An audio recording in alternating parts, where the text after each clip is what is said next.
Hey, is Liam here today? Nope. Is he sick? No.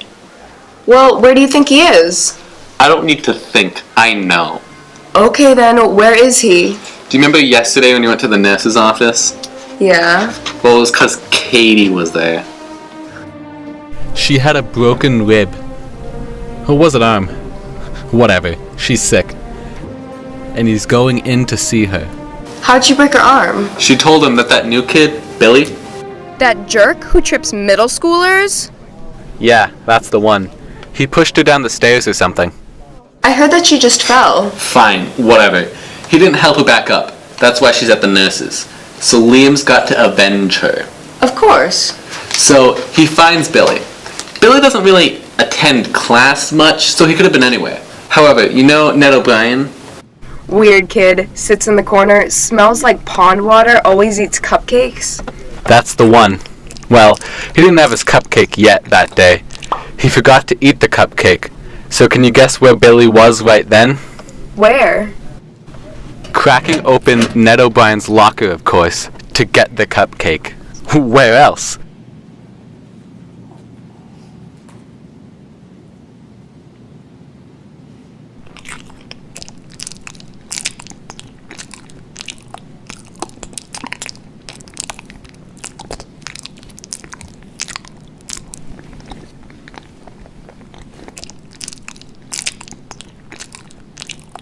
And Ned's locker is right near the nurse's office, so Liam runs right up and says something like, "Get your hands off that cake!" Or, "You'll pay for what you did!" Or, and probably most likely, "Arrgh!" Because pretty shortly after arriving there, Billy punched him right in the jaw. Really?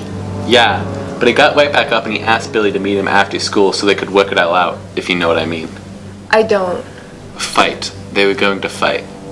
At 3 o'clock, they met outside, behind the gym. Liam punched first, but he missed. Billy punched second. And that was the end of the fight. Why? Billy won. Liam got knocked out. So, is that how it ends? Okay, fine. Jeez. A strange light enveloped the boys and beamed them into the great beyond.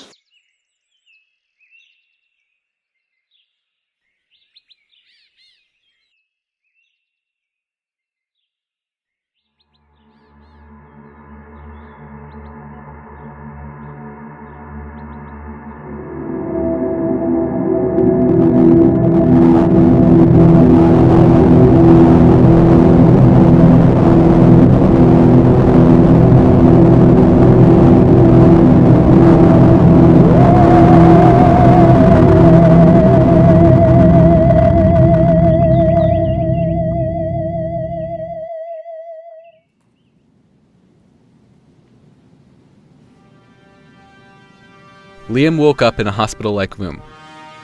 There were no windows, just a door ahead of him down a long hallway. He was confused and felt kind of dizzy.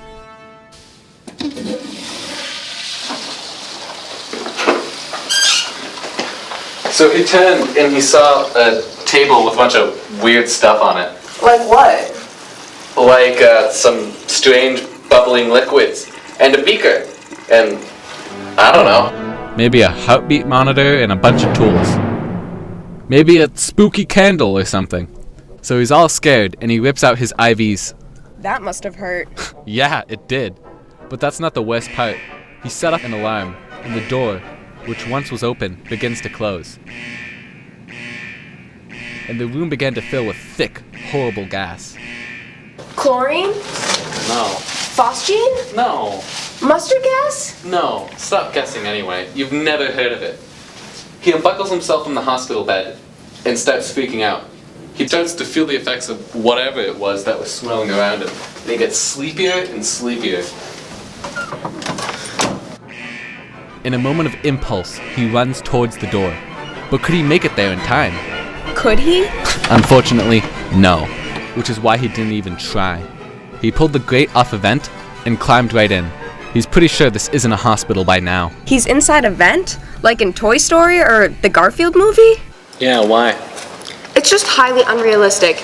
The ducks wouldn't be strong enough to support him, and even if they were, there's the problem of him being lacerated by the sheet metal if they were to break, and in the event that he did get inside the vent without it breaking...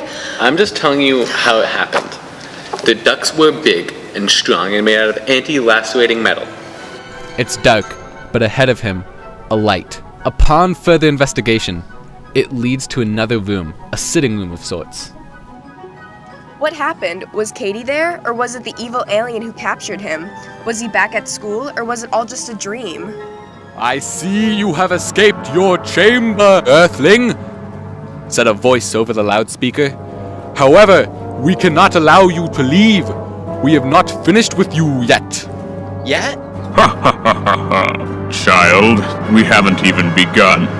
You have no chance of survival, my friend, but as long as you're here, we might as well have some fun. Choose your weapon. Shh. Sorry. Before Liam, two weapons appeared. One was small and simple, and the other one large with dozens of buttons. He thought that choosing the big gun was the obvious choice, and it may be a trick, so he reluctantly took the smaller weapon. The voice from above spoke. A foolish choice. Your opponent will be Krendorf. From behind the desk rose Billy, armed with the big gun. Destroy him, Krendorf. Billy the bully? Like from before? Yes. And he's on the ship too. And he works for the guy in the loudspeaker. Yes. And they're calling him Krendorf. Right. And then there's a fight sequence. They're running around and Krendorf is trying to shoot Liam down, but he keeps missing. And then Liam is doing dodges and stuff, maybe a cool backflip or something. And then at least at one point he bends backwards like he's on the Matrix. And then he works up his courage and he shoots once, like a and he kills Krendorf. But he got up again, this time in his true form. What's his true form? I don't know, he's got like 6 legs and really big eyes and he's slimy. I get it. He's an alien. Go on. Yeah, so Krendorf, towering over Liam, grabs his gun with one of his arms and corners him up against a wall. Just when it looks like there's no escape, Liam looks down and happens to see a garbage chute, a way to escape. Well, that's gross. He's just gonna hop down there? Not without first distracting his attacker, so he yelled, A Rothsharn! Krendorf looked behind him and he screamed at what he saw. The Rothsharn. What's a Rothsharn? It's a big alien monster. But how did Liam know about it? Well, when he was in the waiting room, he flipped through an alien nature guide.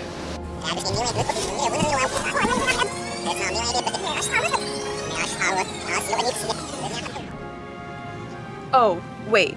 I thought he just yelled that to distract. There was no Rothsharn. Shh, I'll explain. Krendorf's preoccupation with the Rothschild meant that Liam had just enough time to hop down the hole, but not before witnessing the most gruesome thing he would ever see. A Rothschild, you see, is an invisible creature. It has the tail of a rat, the body of a wolf, 4 legs, 2 knobbly arms, and completely black eyes. Though typically indifferent and harmless, a mention of its name will make it go visible, and it will go into a carnivorous rage. Liam was lucky to escape with his life. Still, how do you know it was there? Lucky guess. Liam slid through the garbage chute, landing in a heap of trash. He stood up and heard something. What was it? Was it a yell? From Katie? That sounds like a good thing to have happen. It doesn't matter what you'd like to happen. I'm telling it like it is. But you're right, what he heard was a shout. Liam, help!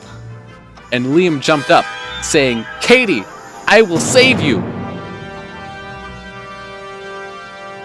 Earthling, I'm glad you have finally arrived. I hope you will forgive me, but I had to lure you here to my ship. You see, you are a decent human specimen. I have been searching the planet for years in my human vessel, looking for something like you.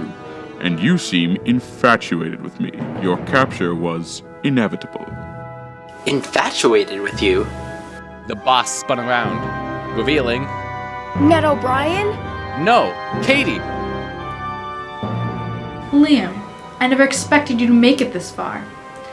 For your bravery, I will give you a chance to return home.